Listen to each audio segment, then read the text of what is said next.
all change. We went from a Hyundai Ioniq 5, which you've heard me talk about in previous podcasts, hopefully, to a Tesla Model Y. I did that about last December.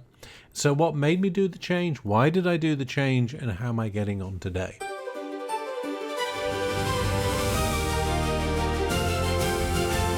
Welcome back to the EV Boomer podcast. I'm your host, Richard, and in this episode, all change. So what made me do the change? Why did I do the change? And how am I getting on today? But first, let's sort of take a little look back. Pre-COVID, life tended to be before COVID or after COVID, but pre-COVID, I got the opportunity for a ride in a colleague's Model S, and I just fell in love at that point, electric vehicles. It was like being in a Rolls Royce when you can only hear the clock ticking in his Model S. Quiet, beautiful, and of course, you've got to get that ubiquitous acceleration when you're not expecting it, and next thing you know, you're pinned back in your seat doing, well, speed limits that the Georgia State Troopers would probably do a pit maneuver on you and you'd be embedded in a wall somewhere. But anyway, that was it. I wanted one. We'd just got a Hyundai Sonata, so no chance of a change. And they were quite expensive then, even the Model 3s and the soon-to-be Model Y came along. So I just thought I'd wait my time. You know, I have a daughter that at some point is going to need my Sonata to be her starter car. Well, that happened. Fast forward many years, we were getting to the stage when my daughter was starting driving lessons and learning to drive, which is very unusual because as a Brit, you don't get your provisional or your learner's permit till you're 17. In Georgia, you get it at 15, which is kind of very scary thinking. So anyway, that's what happened. That's what we did. And so I wanted a Model 3 or a Model Y. Really wanted a Model Y because I could get in and out of it a lot easier, being older and larger. But a Model 3 would have succeeded for a couple of years on lease. Well, turned out, went for some test drives, was about to pull the trigger, and they said, well, we're running around 6 to 8, maybe 10 weeks for delivery. I'm like, oh, no. That's when the tax credit was in full flight and gas prices were, bouncing around, but, lowish, but not super low. I thought no. So I investigated a bit more, decided it could be a Ford Mach-E or the Hyundai Ioniq 5 came into my radar. So I went for test drives and I did like the Ioniq 5. Very good car. No faults with it. Anyway, ended up test driving on the Saturday, picking it up on the Sunday. Getting used to charging and stuff. We had the charger installed. You don't really save anything the first year because of the cost of the charger, but living in Cobb County, very nice night rate. I don't pay anything between midnight and 6, 400 kilowatts a month, which I go through, having 2 EVs now. But anyway, I digress. Loved it.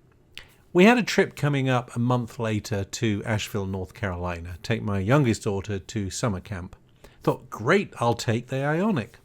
Downloaded PlugShare, better route planner and all of that, and discovered that at that time, Hyundais could not use Tesla superchargers.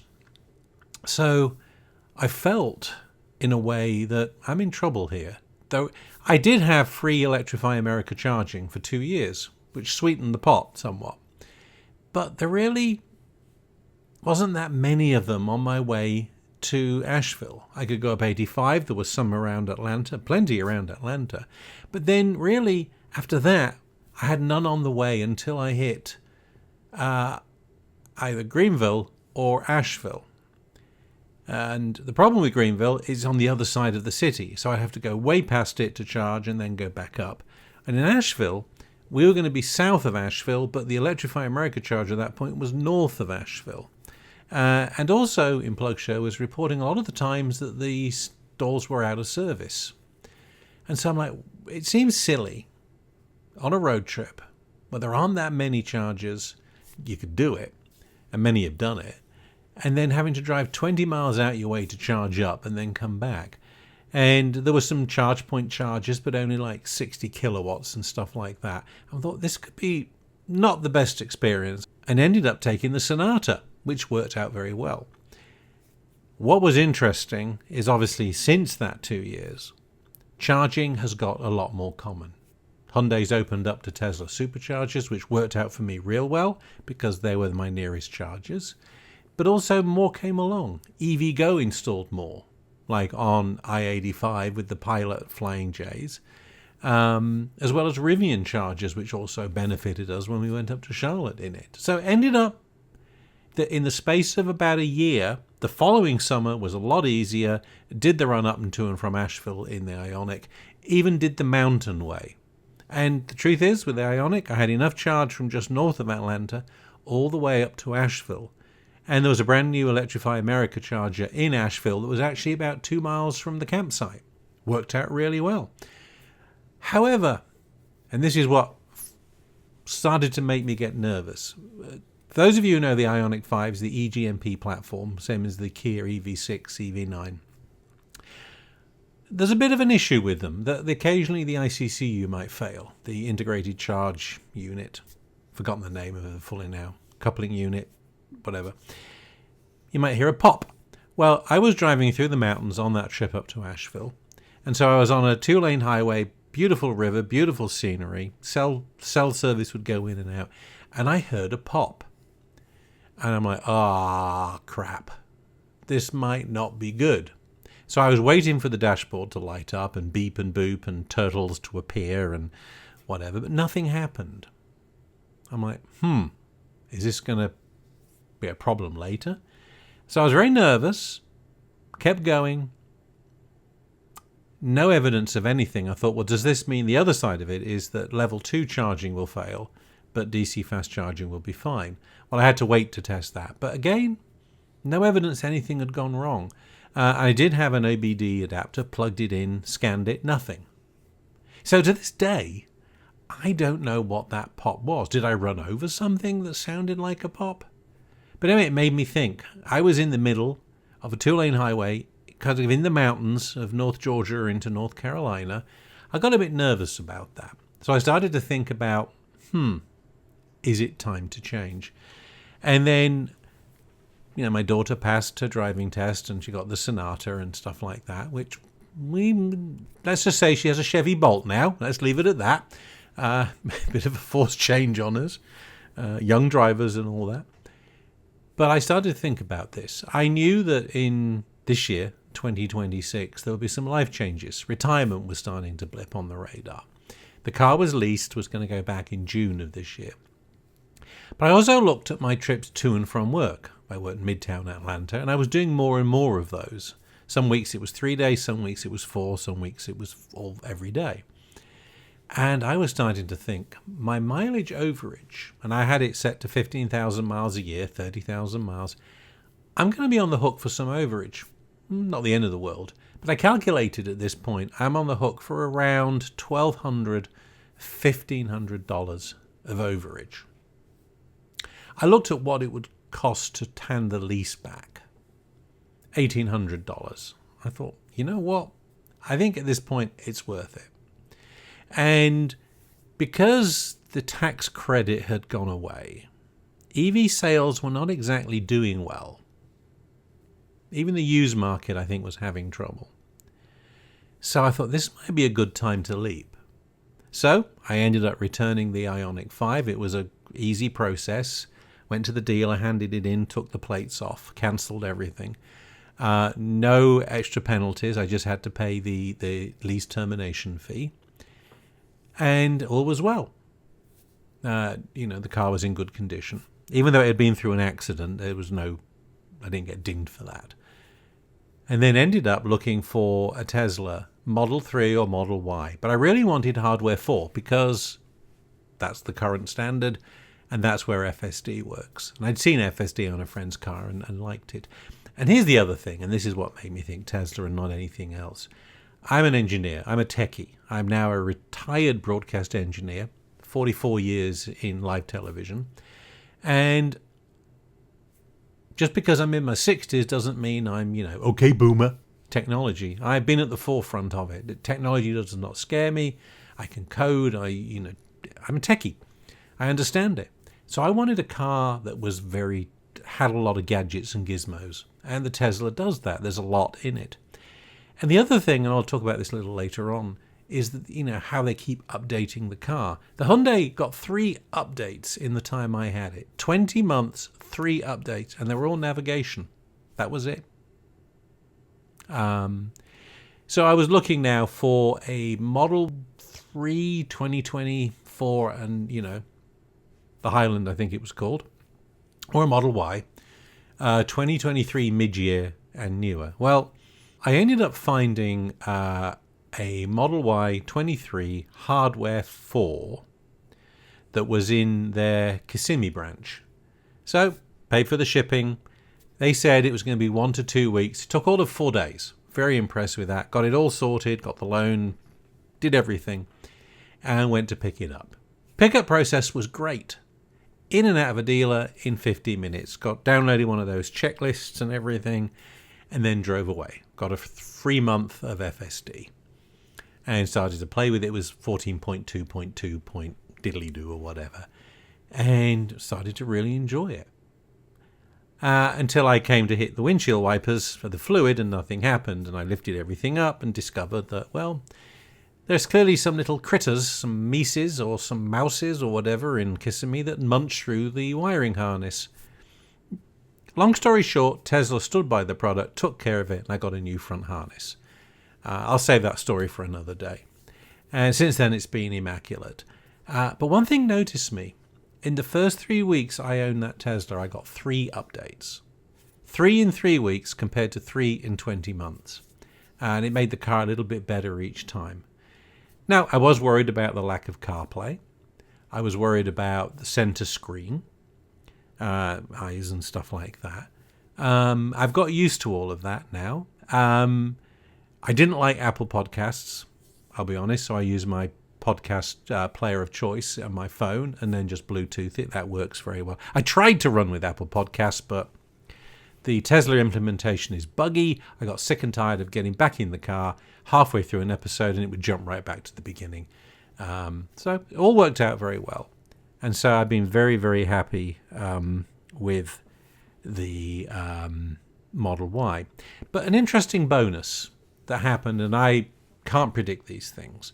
When I bought the Model Y, it was a good price, very happy with it. Gas prices were bumbling along. World was bumbling along. Well, obviously, as we all know, in the last few months, things have kind of got a bit erratic, particularly in the Middle East. Oil prices shot through the roof, as they do, and all of a sudden EVs become back in vogue again. We people are a fickle bunch sometimes. Well, probably most of the time. And so all of a sudden EVs are popular again. Cheaper EVs were now costing more. For an example, my Ioniq 5, which I handed back, had a residual value of $34,500 if I wanted to purchase it. The dealer put it on the lot at $24,500. So I could have gone back and bought my old car for $10,000 less than the residual value. Somebody bought it. Well, now those Hyundai 5 Ioniqs are going for around $29,000. I've noticed similar mileage, similar age. And my Model Y from Tesla, last time I looked, similar mileage, long-range all-wheel drive, we're running at around 33 to 34. So overall, turning the lease back in early, avoiding the risk of a mileage overrun, and the fact that events changed the financials and the pricing dynamics meant I actually saved money, which is the first time I've ever done that in car buying. I was saved a little bit on the mileage, by the way, with the Ioniq 5 because I got in a collision and it spent 2.5 months in the shop. So I could have had a bigger overage. Oddly enough, I got rear-ended in the Tesla about a month after I had it. So that spent a month in the shop. And I'll do an episode then on the differences between the Ioniq 5 repair and the Tesla. In fact, I was actually concerned it was going to get totaled, but it didn't. And I've still got it, and I love driving it. Now, pros and cons. The Ioniq 5 drove very well. Not going to fault that. It was smoother. It was quieter. And the charging speeds are exemplary. That's the word of the day, exemplary. I remember going to a Pilot Flying J. We had the family. I was at about 20%, clicked it in, went in the store, did what we needed to do, get some candy, get some drinks, walk back with the family, and then we hear the pop of not the charger, but the charger actually switching off. We'd hit the 80%. So we didn't lose any time. And so with the Tesla, the differences are, and I noticed this very quickly, it's a lot slower charging. I only hit like 220 kilowatts if I'm down like at single digits, and it doesn't sit there for very long. I'll show a picture, if you're watching the YouTube video of this, of the charging curve. But I remember, going to my Starbucks when I had to charge it up and plugged it in, and it said, you'll be ready in 25 minutes. I'm like, whoa! I don't think I ever hit that with the Ioniq. Now, the truth is, on charging trips, it's 5 to 10 minutes more, which I can tolerate. But I am a little bit surprised with probably the major player. It is the major player in electric vehicles. It's sold the most worldwide. That they're still not on par with other cars. Now, it's a 23, but even a 26 model, and I saw a picture of the charging curve of the new Model YL the other day, I was just a little bit surprised that it was not too dissimilar to the Model Y. A little higher for longer, but not by much. So I thought, is that Tesla deliberately trying to protect the battery? Could that charging curve be a little greater, but they're just being very conservative? I don't know enough about that. I will understand it if I ever read an article on it, at least. But curious. But anyway, the thing is, and this is the thing I noticed, the trip planning on the Tesla is a lot better than was on the Hyundai. I didn't like the maps. The maps struggled a bit. And what was very weird, after Teslas were granted access to their chargers to Hyundais, is the onboard planning always tried to give me a supercharger, which in my Ioniq 5 only would hit 97 kilowatts maximum, because it was 400 volt, charger on an 800 volt car, and the whatever it's max. It wouldn't prefer the EVgo's Electrify America, even though they were all selected. It didn't even tell me what percentage to go to. Whereas the Tesla planning will say, hey, charge here and charge here for 8 minutes, or charge here and charge here for 12 minutes, or longer.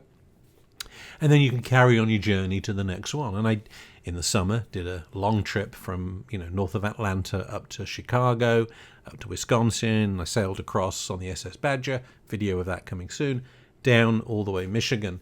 And the planning was excellent. Now, if it said you will be at the right percentage to leave in 6 minutes, and then it would flash, hey, you can leave now, you have reached the required percentage. I always added a few extra percent, just being an old curmudgeon and safety, but it generally arrived at the settings it said it would at the next charging stop. If it said you're going to arrive there at 17%, I would often see it move around, and I would arrive, somewhere between 16 and 20% as I got there. So I think the trip planning was a lot better. The ride quality, not as good as the Ioniq, I will admit that. Not as smooth, but it's fine. It was better than my Sonata. It's better than the minivan. And then when it came to noise, yeah, it's a little noisier. But funny enough, the biggest rattle I got was fixed when I took it into Tesla to get some service done on it. In Georgia, certainly with my policy, is if I had to replace the windshield, it counts towards my deductible, and it will be considered a claim. And for reasons, we've had one or two too many claims, not my fault in a couple of them. Unfortunately, one I alluded to earlier with the young driver. So I decided if I have a windshield problem, $1,600 or whatever, I'll get their insurance. So I need it inspected. Well, they said there was a technical service bulletin on the little piece of plastic where your mirror is, that where the two cameras are and the GPS antenna is. I believe that's where the GPS antenna is in for the car. And they put a new one in, and that rattle has now stopped, which is great news for me. But I'm very happy with it. I do a lot more FSD. I will admit, took a while to trust it a lot more. And I trust it a lot more. But I still, to this day, will say it is full supervised driving. I have to supervise it. And I'm trying to think, I haven't had a critical disengagement for a long time now. Most of my disengagements have been navigation. It picks some wacky routes. And then my previous podcast, speed, still as bad as ever. Even on 14.3.7, it doesn't know what to do in navigation. It still makes errors. Like, for example, last week, pulled down a road. It's been 55 ever since we've lived here 10 years. Previous versions of the navigation, it knew it was 55. No, now it thinks it's 45, which gets to 45, bumps up a bit, but then you've got cars, you know this. And I tried to bump it up using my foot. As soon as I let go, it goes down again. In fact, a car nearby home, when I went from a 25 to a 45, it thought this road was still 25. I sped it up, let go. This car behind me thought I was brake checking, flashed its lights. I thought, no, I had to disengage. And that was a critical one, I guess you could argue. So I think navigation is still, I'll be blunt, I think the navigation as a whole is a pile of steaming cack. It needs to sort it out. Even if it's going to rely on speed limits for FSD, it needs to do a lot more improvement. I did a comparison. I did a couple of journeys with Apple Maps or Google Maps or Waze and found out that they were a lot better at knowing what the speed is for the road. They missed one or two, but nowhere near as many as the Tesla onboard nav does. So I did allude to that in the, as I say, the last episode. And so that's, I've had to disengage because of speed issues by and large. But other than that, I do a lot more, driving around. It still amazes me how at night it's very good at mapping out the road with cars coming at you with headlights. And your eyes are already getting, as you get older, your eyes, you get a lot more glare and stuff, and that's just part of the fact of getting older and turning into a fully fledged boomer. But I'm very happy with it. Did look at some others while, and I would love to try others out at some point. This Tesla's going to stay for a while. We've talked about replacing the Odyssey, the minivan 2017, with we looked at Equinox EV. My wife did enjoy driving that, but we just decided that now is not the time. It's fully paid off, 120,000 miles on the Odyssey. It moves all her stuff around for her business, so we'll see. We could become a 3 EV house. Chevy Bolt for my daughter, which is a fun car to drive. It's a nippy little thing, zips in and out and around. Of course, its biggest downfall is 2019 Bolt is the charging speed at fast chargers. You might as well put it in, and then you might as well go for a very long walk and then come back and you're still not charged. It's you see one of those on a fast charger, you used to cry. But overall, so all change. So one of the things I did get asked about a while ago is, what are these podcasts going to be about? It's not going to be breaking news or news about the EV industry, because there's plenty of those around. It's not going to be me generally doing reviews, because again, there are people who can review better. I might give you my opinions and thoughts, and certainly I do like the new Mercedes, I think it's a CLA, it looks so sweet. And that's a charging beast and definitely a distance beast. So I'd love to maybe, try one of those out. The Rivian R2s, for example, I think look sweet. So it could be in the radar later on as the Model Y gets older and creakier. And we'll see, as they do their, what do they call it, UHF, which to me is ultra high frequency, but they do is ultra hands-free. As a couple of years, I think, I've seen a lot of change in the last 2 years. So the next 2 years will be a lot of change as well. And there'll be other digressions. I'm going to look at some charging stuff. The charging landscape's changed, not details about new chargers. Again, there's great podcasts like the Network Architecture channel and Tom Malogany's State of Charge. They do great stuff with that. Not going to compete with that. So, we're going to evolve. We're going to try and at some point get guests on who are well-known or not so well-known in EV circles, but certainly have come into my sphere of knowledge or sphere of social media that love their EVs and have done videos and stuff. We'll try to do a few of those interviews as time goes on. Charging, it's not, if you've got a Tesla, yeah, it's easy. You go to superchargers, but there are others. I did an Ioniq visit in Lafayette, Indiana, literally the week it opened. That was a sweet experience. And actually for me, it was 20 cents a kilowatt hour. I think their normal price was 39. But even that is cheaper than a lot of Tesla superchargers. So there's a lot more competition coming up. Even for Teslas, you don't need to exclude them totally. Most of them now have NACs, the J3400 adapters. So it's just that Ioniq was the only delay, made it longer, was the fact I had to tap to pay. It added 10 seconds. Whoop-de-doo. It's time to walk in the Wawa. By the way, I'd love to see Wawa on sheets down here in Georgia. Yeah, love to see them. Overall, so we're going to try and talk about different things, take a different perspective on the EV world, the electric vehicle world, and me being a retired curmudgeon, I might meander into something else as well. Anyway, thank you for listening to me bambling on about the change and why I did change. Very happy with my Model Y. I love getting in it. I love charging it up at night for literally nothing. I get 400 kilowatts a month free during the midnight hours, and it's nice to come to a car. Going to a gas station is such a...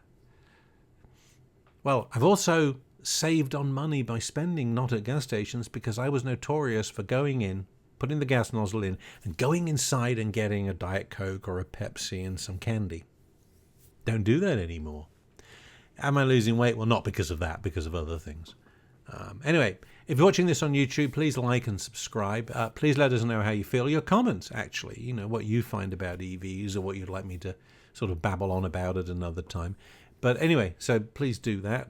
If you're listening to the audio podcast, please like and subscribe on the podcast reader of choice, and love you, on the Apple podcast, give us a 5-star review. If you want to give anything less, please let me know. Richard@evboomer.com.